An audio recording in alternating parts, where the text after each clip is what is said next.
All right, buckle up, because today we're diving into one of the most audacious financial schemes in American history, the Black Friday gold panic of 1869.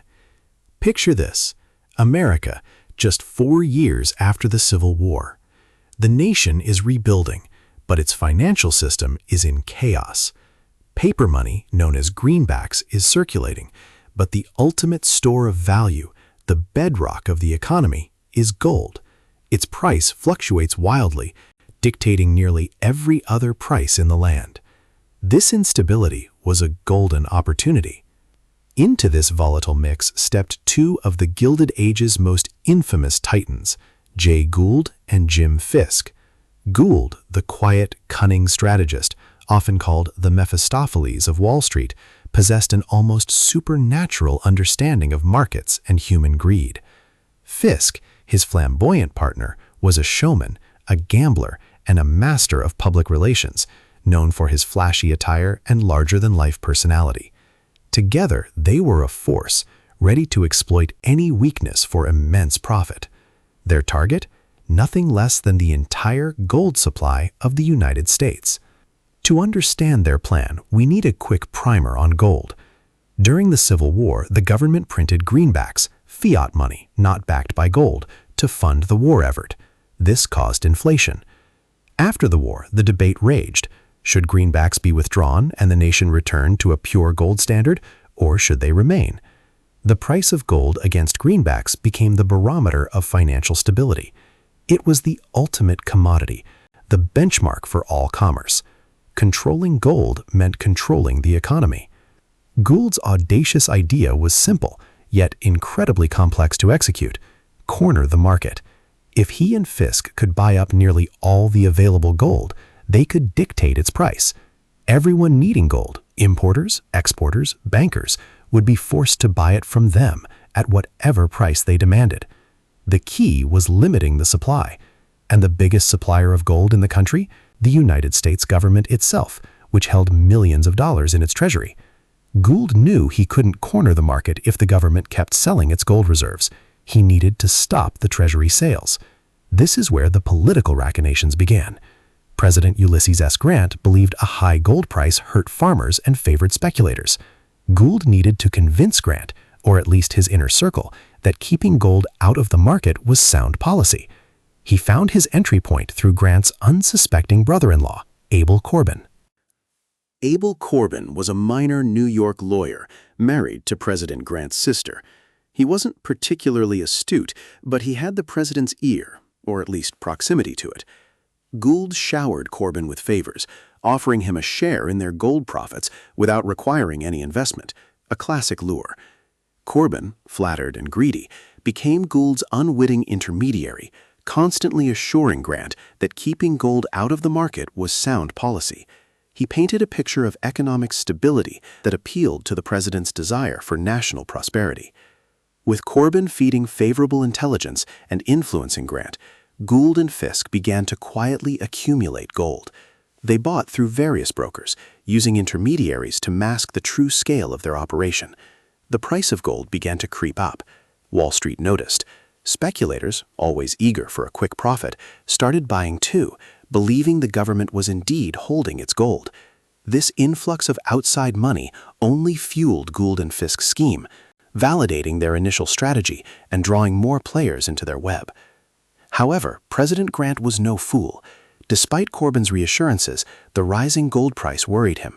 He received letters from Treasury Secretary George S. Boutwell and other advisors, warning of potential manipulation and the damage it could do to the economy.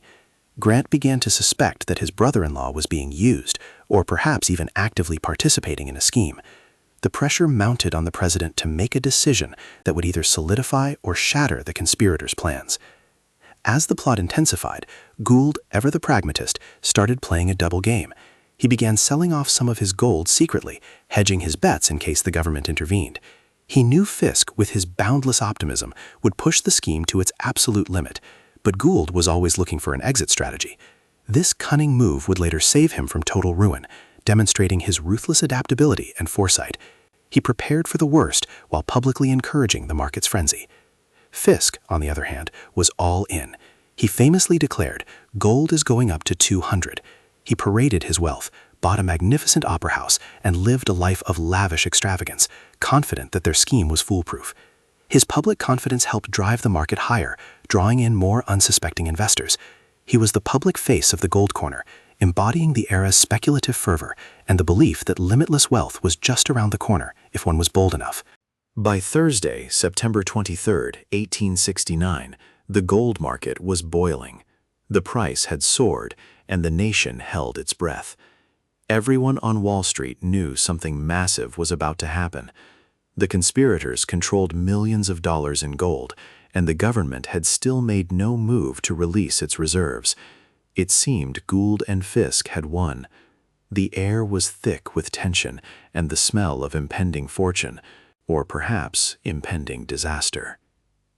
But then, late on Thursday, President Grant finally made his move. He received a desperate letter from Treasury Secretary Boutwell, laying bare the full extent of the manipulation and its devastating potential for the U.S. economy. Grant was furious. He knew he had been misled. He gave the order. The Treasury would sell $4 million in government gold the very next day. This decision was a direct blow to the heart of Gould and Fisk's scheme. The morning of Friday, September 24, 1869, dawned with a mixture of anticipation and dread. Brokers crowded the New York Gold Exchange, a cavernous room filled with frantic shouts and a palpable tension. Gold was trading at unprecedented levels. Fisk, still unaware of Grant's decision, was buying furiously, convinced the price would hit 200. The speculators around him, caught in the frenzy, followed suit, desperate not to miss out on the perceived fortune. Then, a whisper, a rumor like wildfire, spread through the gold exchange. The government was going to sell. At first, many dismissed it as manipulation by bears trying to drive the price down.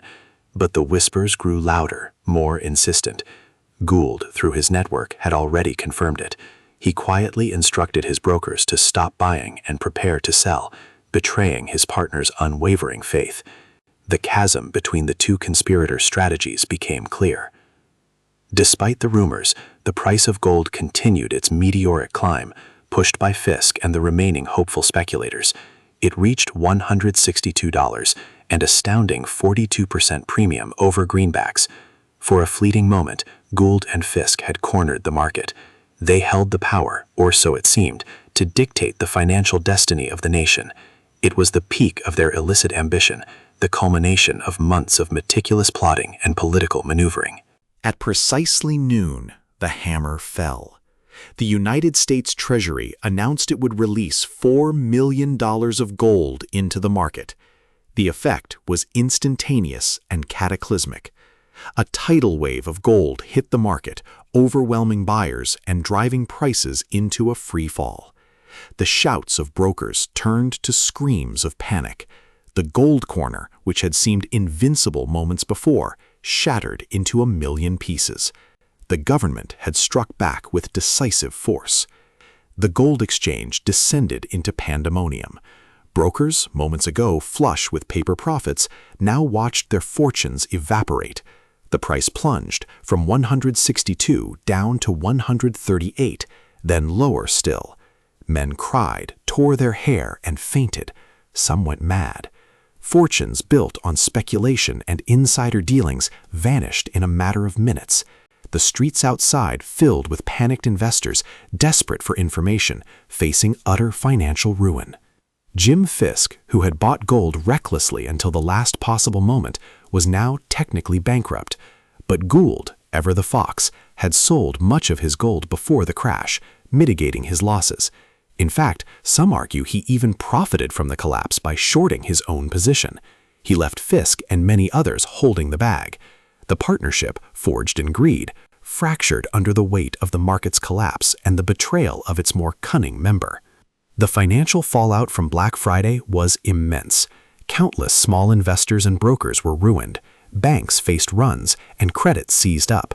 Businesses struggled to get loans, impacting trade across the nation.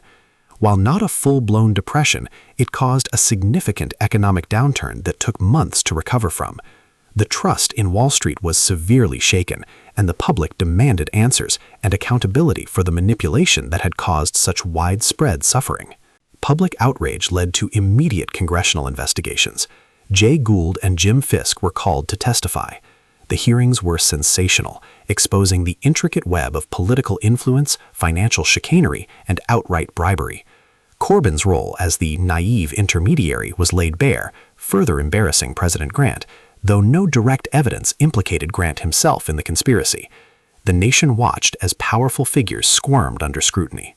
Despite the widespread condemnation and the investigations, Gould and Fisk, remarkably, managed to largely escape legal consequences. Their immense wealth and legal cunning allowed them to navigate the lawsuits and political fallout. They continued to be major players on Wall Street for years, a testament to the era's lax financial regulations and the power of the so-called robber barons to circumvent justice. Their audacity, though punished by the market, wasn't punished by the law. President Grant's reputation, however, took a significant hit. While exonerated from direct involvement in the Gould scheme, his judgment was questioned for allowing his brother-in-law such close access and influence. The Black Friday scandal contributed to a broader perception of corruption within his administration, staining an otherwise successful presidency. It highlighted the critical importance of a president's financial advisors and the need for clear boundaries between personal relationships and public policy. In the long run, the Black Friday panic spurred calls for greater financial regulation. While a comprehensive response was years away, the immediate effect was a stabilization of the gold market. The government's willingness to intervene decisively, though delayed, proved its ultimate power over market manipulators. The lesson was clear. While individuals could create chaos, the sovereign power of the government could restore order, especially when the nation's financial stability was at stake. Black Friday 1869 stands as a stark reminder of the dangers of unchecked speculation and the fragility of market trust. It exposed how easily a few powerful individuals, armed with ambition and political connections, could wreak havoc on an entire economy. For investors, it taught the painful lesson that sure things in finance often end in ruin. The incident underlined that financial systems, at their core, rely on trust, and when that trust is broken, the consequences are severe and widespread. The story of Black Friday is more than just a historical footnote. It's a timeless lesson in financial history, demonstrating that even today, the allure of quick wealth can blind even the most sophisticated players. It shows how the interplay of government policy, market psychology, and human greed can lead to spectacular booms and busts. This audacious plot to corner America's gold ultimately proves a simple, hard truth. No single player, however powerful, can indefinitely outwit the collective market or defy the will of a determined government.